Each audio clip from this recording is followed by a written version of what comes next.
السلام علیکم اردو اسٹوریز کے ویورز کو میرا سلام۔ یہاں آپ سب کو خوش آمدید۔ یہ وہ جگہ ہے جہاں راز، ڈر اور پر اسرار دنیا کے قصے زندہ ہوتے ہیں۔ ہر کہانی ایک نیا ایڈونچر لے کر آتی ہے جہاں آپ ڈر، سسپینس اور حیرت سے بھرپور کردار دیکھیں گے۔ ہمارے ساتھ رات کے پہر ساتھ دینے کا بہت شکریہ۔ ہمارے ساتھ رات کا پہرا دینے کے لیے تیار ہو جائیں اور اس خوف کے سفر میں ہمارے ساتھ چلیں۔ ابھی سبسکرائب کریں اور ڈراؤنی کہانیوں کے مزے لیں۔ دوستوں، یہ کہانی رمشا کی ہے اور یہ آپ رمشا کی زبانی ہی سنیے۔ میری جب نئی شادی ہوئی تو مجھے میرا شوہر اپنے پاس دوسرے شہر لے گیا جہاں پر وہ اور میرا دیور کام کرتے تھے۔ شادی کے بعد جب میں وہاں پر گئی تو میرا شوہر اور دیور یعنی کہ کل ہم گھر میں جو افراد تھے ان کی تعداد 3 تھی، اور اس دن میرے شوہر اور دیور کا ڈیوٹی سے آنے کا وقت تھا اور میں ان کے لیے کھانا تیار کرنے میں مصروف تھی۔ یہ کوئی عصر سے مغرب کا وقت ہوگا۔ میں کھانا بنانے میں مصروف تھی کہ اچانک کچن کے ساتھ موجود سیڑھیوں پر مجھے کسی کی موجودگی کا احساس ہوا۔ جب میں سیڑھیوں کی طرف دیکھنے لگی تو وہاں پر ایک بہت ہی بڑی کالی بلی بیٹھی تھی جو گھور گھور کر مجھے دیکھ رہی تھی۔ اسے دیکھ کر میں ڈر گئی، لیکن پھر میں نے خود کو سمجھایا کہ مجھے اس بلی سے خوفزدہ ہونے کی ضرورت نہیں ہے۔ جب میں کچھ نارمل ہوئی تو میں نے اسے بلایا اور مسکرا کر کہا کہ اچھا تو یہ تم ہو، مجھے لگتا ہے تمہیں بھوک لگی ہے۔ میں نے ایک کپ دودھ کا نکال کر اس کے لیے رکھ دیا، جسے وہ بہت خاموشی سے پی کر واپس چلی گئی۔ دوسرے دن بھی یہی سیم اسی ٹائم پر وہ بلی وہاں سیڑھیوں پر موجود تھی۔ میں نے دودھ کا پیالہ اس کے آگے رکھا جسے اس نے پیا اور وہ دودھ پی کر چلی گئی۔ تیسرے دن وہ پھر اسی وقت آئی، لیکن اس کے ساتھ اب 2 بلیاں مزید شامل تھیں۔ میں نے دودھ کا کپ انہیں دیا اور وہ دودھ پی کر چلی گئیں، اور اس سے اگلے روز 3 کے بجائے 5 بلیاں ہو گئیں۔ تو میں نے نرمی سے کہا کیا بات ہوئی؟ پہلے تو تمہیں میں اکیلی کو دودھ ڈالتی تھی، اب تم اپنے ساتھ اپنی سہیلیاں بھی لے کر آ گئی ہو۔ میرے پاس اتنا دودھ تو نہیں ہے۔ یہ سن کر بلی نے مجھے گھور کر دیکھا جیسے میری بات سمجھ گئی ہو۔ پھر اگلے 2-4 دن تک میں نے انتظار کیا مگر بلیاں نہ آئیں۔ اب مجھے اندر ہی اندر دکھ ہونے لگا کہ میں نے ایسا کیوں کیا ہے، لیکن پھر بھی میں دودھ کا کپ سیڑھیوں پر رکھ دیتی اور نہ جانے کس ٹائم وہ بلی آ کر دودھ پی جاتی۔ خیر کچھ دن گزر گئے، پھر میں نے دودھ رکھتے ہوئے کہا کہ میں معافی چاہتی ہوں، تم سامنے آ جایا کرو، میں نے تو صرف مذاق کیا تھا۔ اس سے اگلے دن وہ میرے سامنے آئی تو میں نے دیکھا کہ اب کی بار 5 بلیاں نہیں تھیں بلکہ میری ساری سیڑھیاں بلیوں سے بھری ہوئی تھیں، اور اتنی ساری بلیاں میں ایک ساتھ دیکھ کر گھبرا گئی، لیکن میں نے کوئی بات نہ کی بلکہ میں چپ رہی کیونکہ وہ میرے ہی کہنے پر آئی تھیں۔ اب کی بار میں نے 1 پاؤ دودھ ڈالا اور کہا کہ میں اس سے زیادہ دودھ آپ کو نہیں دے سکتی۔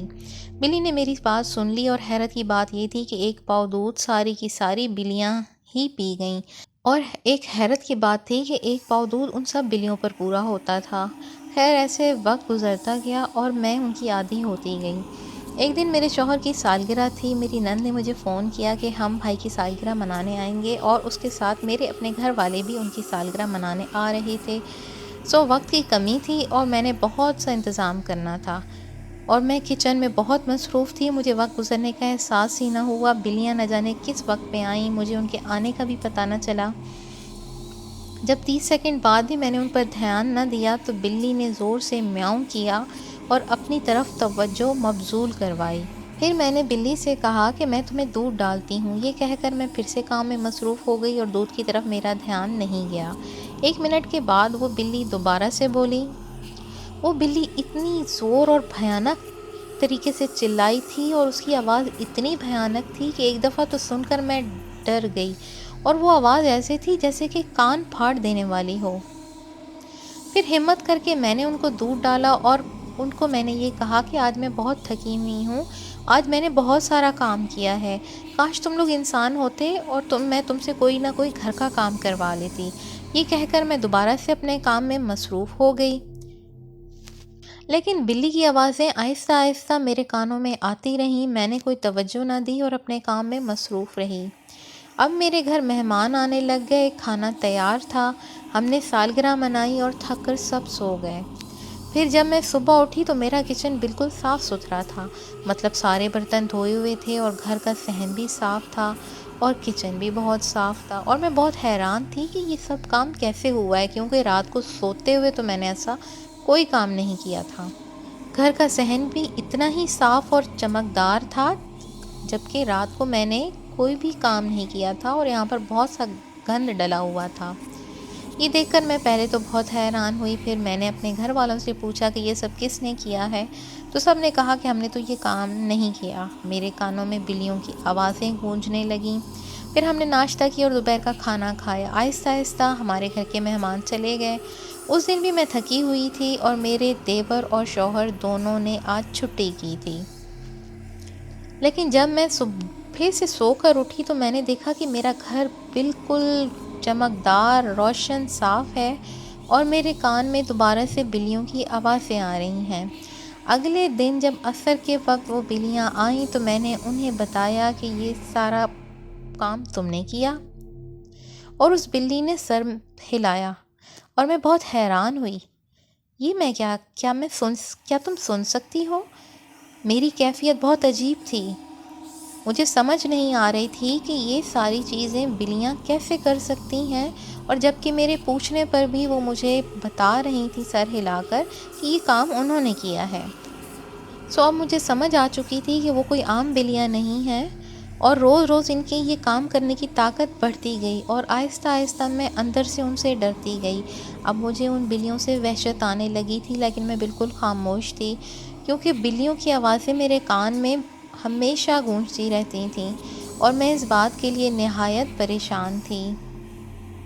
اس بلی کی آواز میرے کانوں میں گونجتی اور مجھے لگتا کہ عنقریب میں پاگل ہو جاؤں گی، کیونکہ میں جان گئی تھی کہ وہ بلیاں نہیں ہیں، اور یہی بات مجھے سارا دن ستاتی رہتی تھی۔ اور آخر کار ایک دن تنگ آ کر میں نے ان بلیوں کے آگے ہاتھ جوڑ کر کہا، خدارا دوبارہ نہ آنا، نہیں تو میں پاگل ہو جاؤں گی، کیونکہ میرے کانوں میں ابھی تک تمہاری چیخوں کی آوازیں گونجتی ہیں۔ مجھے تم بلیوں سے وحشت آتی ہے۔ اس دن سے آج تک میں نے ان کو نہیں دیکھا، لیکن کبھی کبھار میرے گھر کی صفائی ہو جاتی ہے جب میں تھکی ہوتی ہوں، اور میرے کچن سے روز ایک پاؤ دودھ آج بھی غائب ہو جاتا ہے، جس سے میں سمجھ جاتی ہوں کہ وہ ہمارے گھر میں ابھی بھی موجود ہیں۔